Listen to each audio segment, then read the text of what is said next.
Welcome to click for explore YouTube channel.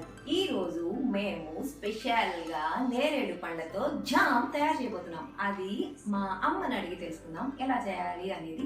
సరే మరి over to అమ్మ. నేరేడు పండ్లతోటి జామ్ తయారు చేస్తున్నాం. చాలా మంచిది కదా ఆరోగ్యానికి నేరేడు పండ్లు. చాలా చాలా మంచిది, ఎవరైనా తినచ్చు. షుగర్ పేషెంట్స్ కూడా తినచ్చు. జనరల్ గా షుగర్ పేషెంట్స్ అంటే అవి తినకూడదు ఇవి తినకూడదు అని చాలా రిస్ట్రిక్షన్స్ ఉంటాయి.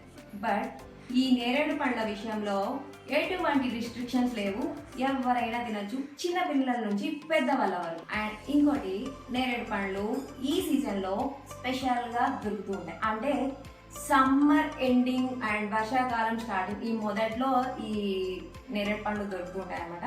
నేరేడు పండ్ల వల్ల చాలా మంచి ఆరోగ్య ప్రయోజనాలు ఉన్నాయి. ఇది ప్రతి ఒక్కరికి తెలిసిందే. మళ్ళీ ఒక్కసారి రీకాల్ చేస్తాను నేను. ఇది తినడం వల్ల బాడీలో యాంటీ ఆక్సిడెంట్స్ ఉంటాయి. అంటే త్వరగా మనం ఎటువంటి జబ్బులకి గురి అవ్వకుండా కాపాడే వాటిని యాంటీ ఆక్సిడెంట్స్ అంటారు. నేరేడు పండ్లలో అవి చాలా పుష్కలంగా లభిస్తాయి. అందుకే నేరేడు పండ్లని కింగ్ ఆఫ్ యాంటీ ఆక్సిడెంట్స్ అంటారు అనమాట. ఇంకా మతి మరుపు సమస్య, అంటే తొందరగా మర్చిపోకుండా ఉండడానికి నేరేడు పండ్లు తినడం వల్ల కొంచెం బ్రెయిన్ అనేది షార్ప్గా వర్క్ అవుతుంది అనమాట. అండ్ మన బాడీలో గుడ్ కొలెస్ట్రాల్ ఉంటుంది, బ్యాడ్ కొలెస్ట్రాల్ ఉంటుంది. నేరేడు పండ్లు తినడం వల్ల బ్యాడ్ కొలెస్ట్రాల్ని తగ్గించుకోవచ్చు. అరుగుదలకి మంచిది, అరుగుదలకి కూడా మంచిది.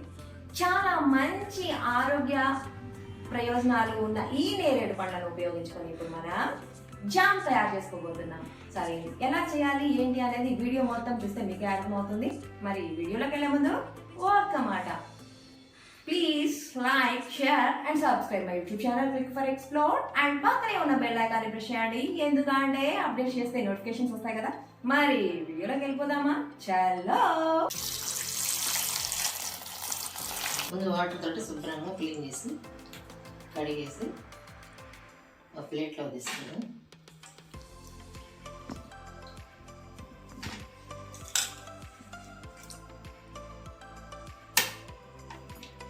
శుభ్రంగా వాటర్ తోటి క్లీన్ చేసి ఇట్లా ప్లేట్లో పెట్టేస్తాను.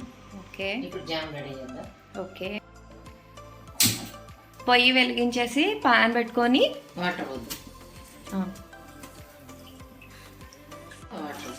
నేరేడు పళ్ళు మునిగేంత వాటర్. ఓకే, వాటర్లో నేరేడు పళ్ళు వేసేసుకోవాలి. ఓకే, 10 నిమిషాలు ఆగి అలా అయిన తర్వాత చూద్దాం. అంటే సీడ్ అండ్ స్కిన్ సపరేట్ అయ్యేలాగా మొత్తం వాటర్లో ఉడికించుకుంటే బాగుంటుంది అనమాట. బెల్లం తురుము పెడదాము ఉడికేలోపు. ఓకే, నేరేడు పండు. ఓకే,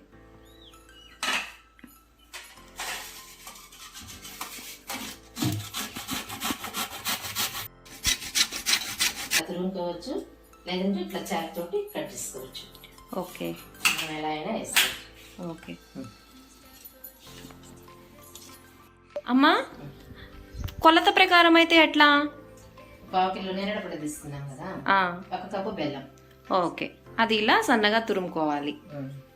ఒకసారి చూద్దాం ఎలా ఉంది. ఓకే,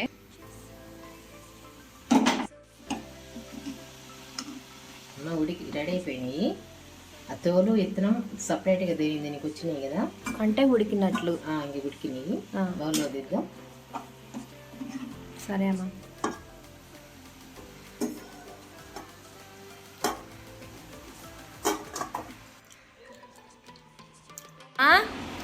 నెక్స్ట్ ఏంటి ప్రాసెస్?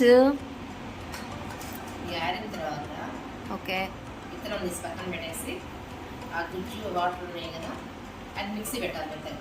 ఓకే, ఇట్లా విత్తనాలు తీసి ఇట్లా పక్కన పెట్టేసి ఈ జార్ తీసుకొని జార్లో ఉంచుతున్నాను. మిక్సీ పెడదాం మెత్తగా.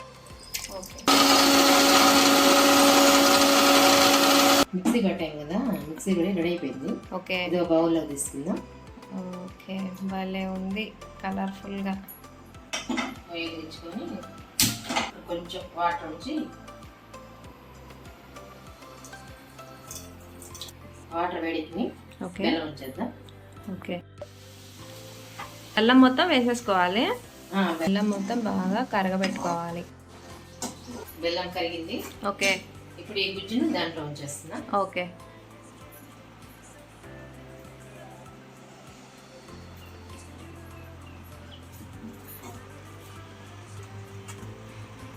బాగుంది కలరు. దాంట్లో 2 యాలకులు మెత్తగా కొట్టి వేసి ఓకే. బాగుంటుంది రుచిగా. ఓకే. రెడీ అయిపోయింది, దాంట్లో వచ్చేస్తాను. ఓకే. అదంతా బాగా దగ్గరకు వచ్చే వరకు ఉంచుకోవాలా పొయ్యి మీద? ఇంకొక 10 నిమిషాలు. ఓకే. అమ్మా అయిపోయిందా? అయిపోయింది, రెడీ అయిపోయింది. బౌల్లో ఉందాం. ఓకే. నిమ్మరసం పొయ్యి మీద దింపుకున్న తర్వాత జామ్లో కొంచెం రసం పడుతుంది.